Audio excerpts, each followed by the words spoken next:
This is Dr. James S. Spiegel in his teaching on Christian ethics. This is session number 1, the introduction.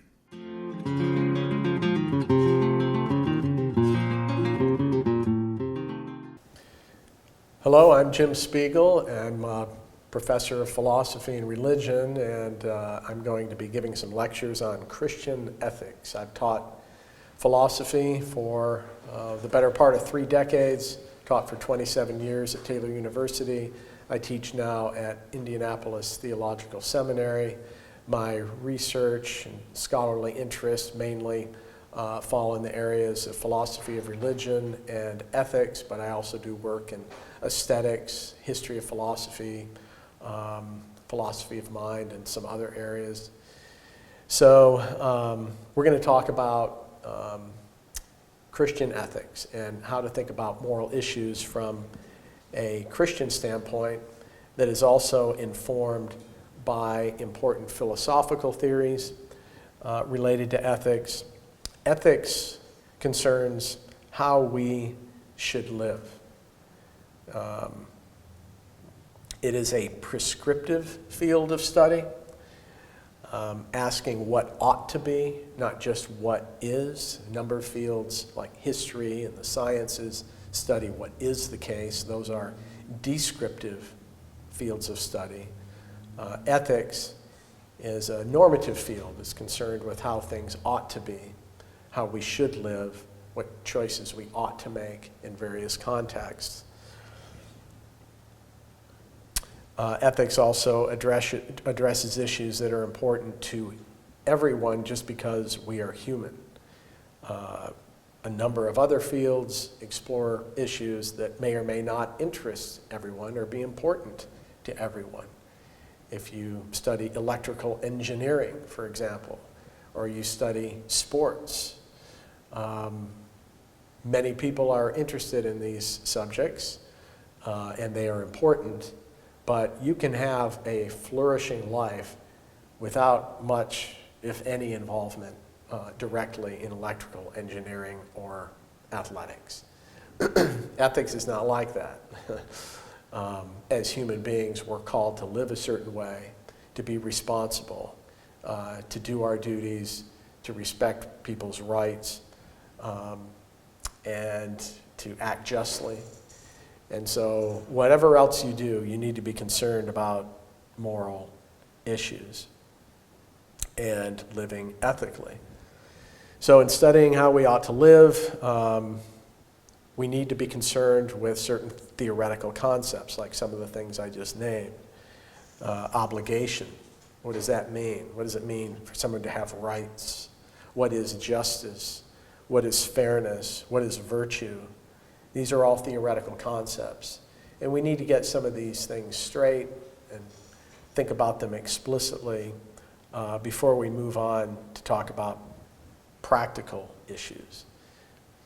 There are certain practical issues that are more pressing than others, and we'll talk about some of the more controversial and divisive issues in our time that confront us either in our personal lives or publicly or both. Issues like abortion, euthanasia, war, drug legalization, sexual morality, and so on. So let me say a few things about the various ethical traditions in the history of philosophy and theology. This will help us to kind of categorize or begin categorizing the different moral perspectives that we'll talk about in some detail. The deontological approach to ethics emphasizes duty, and this is usually concerned primarily with rules. We'll talk about Kant's ethics and something he calls the categorical imperative in divine command theory and the Christian theological tradition. There's attention to divine commands, the Golden Rule, the Decalogue, the 10 Commandments, as well as specific commands. These are more deontological concerns. And then you have teleological ethics and ethical dimensions that we'll talk about as well. Teleological ethics emphasizes ends or goals, purposes, and the utilitarian tradition of ethics is more teleological, as is virtue ethics, which focuses on the human telos and what it means to fulfill the human design plan in terms of the various character traits that we should develop. And then you have a number of mixed approaches, hybrid approaches, like social contract ethics, which combines elements of deontology as well as teleology, and natural law ethics, which is an important tradition within the history of Christian ethics. Speaking of Christians and ethics, why should Christians study ethics? It's actually a question that's very easily answered, and the answer is that the Christian life is fundamentally about morality, living rightly before God, and that is a moral or ethical concern. There's a huge emphasis placed on right living in Scripture, just as a small sampling of passages that address this. Proverbs 15:9 says, "The way of the wicked is an abomination to the Lord, but he loves him who pursues righteousness."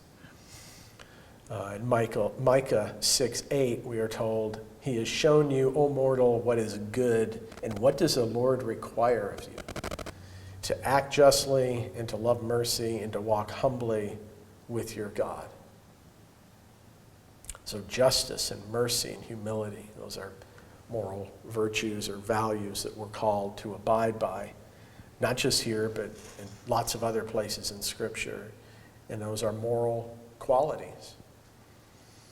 Thirdly, the eyes of the Lord are on the righteous, and his ears are open to their prayer, but the face of the Lord is against those who do evil, Peter says in 1 Peter 3. And again, there's literally hundreds of other passages which extol us to living rightly, living righteously, being just, and living in a way that honors God morally. So I just noted a number of biblical passages that emphasize justice and righteousness. Now we can ask, well, what is justice? What is righteousness? And that takes us right into something called metaethics, where we're analyzing certain moral concepts and terms.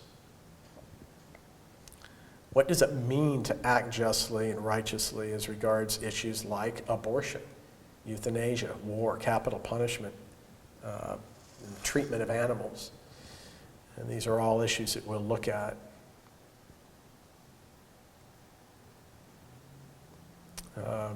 And again, these are issues that face us, at least in a public sense, within a civil society where there are all sorts of problems that arise in the context of these issues, but also personally.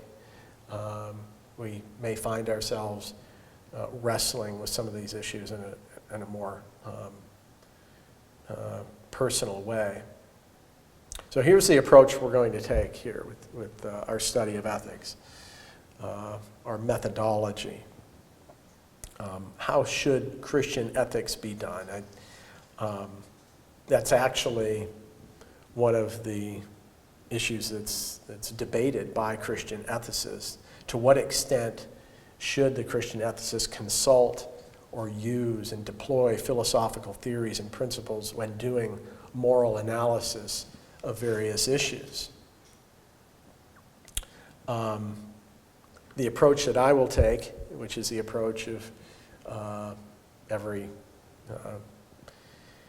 Christian moral scholar or ethicist that I know, is that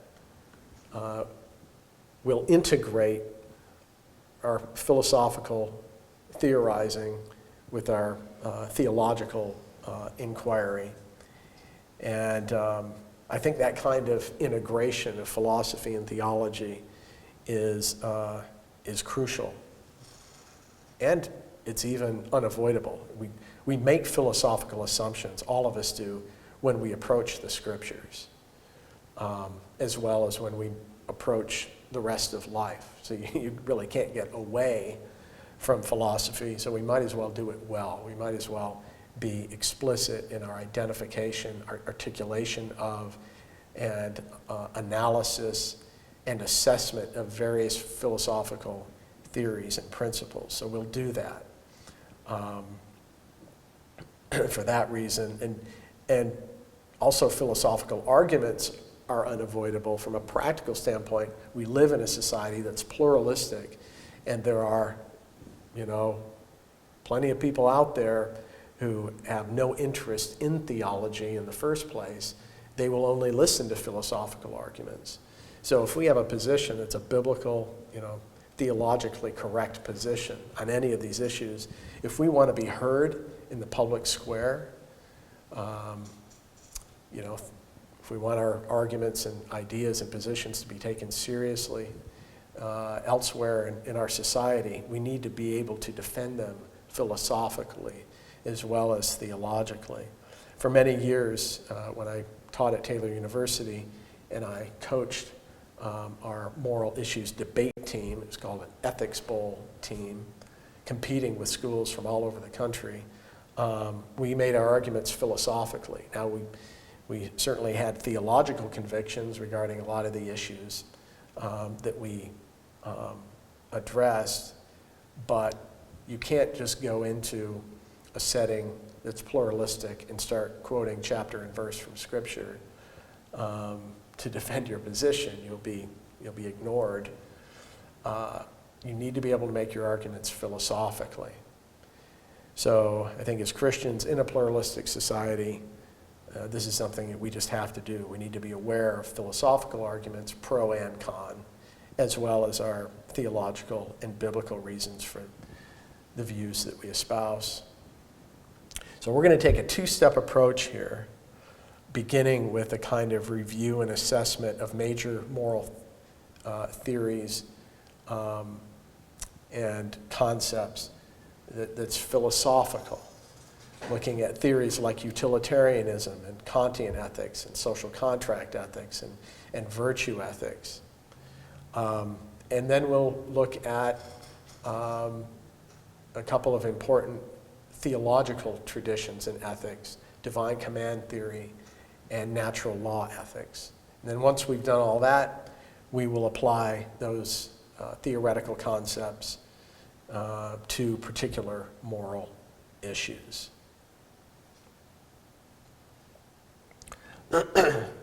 As we survey the major moral theories and principles, I'll highlight strengths and weaknesses of each theory, not just the philosophical theories, but also the theological traditions as well. Each has its strengths as well as its weaknesses. And I will offer a kind of eclectic model for thinking about moral theories and principles from a Christian point of view. I happen to believe that all, or at least many of the major philosophical traditions in ethics have significant insights that we need to attend to. So I'll explain that eclectic model once we're done with our survey of moral theories. And then we'll discuss the major moral issues, noting important philosophical arguments and theological arguments on both sides of these issues.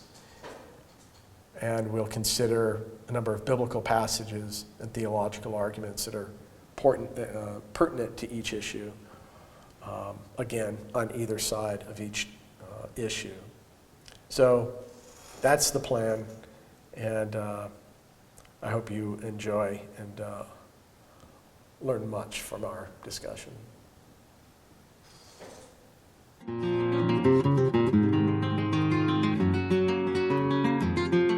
This is Dr. James S. Spiegel in his teaching on Christian ethics.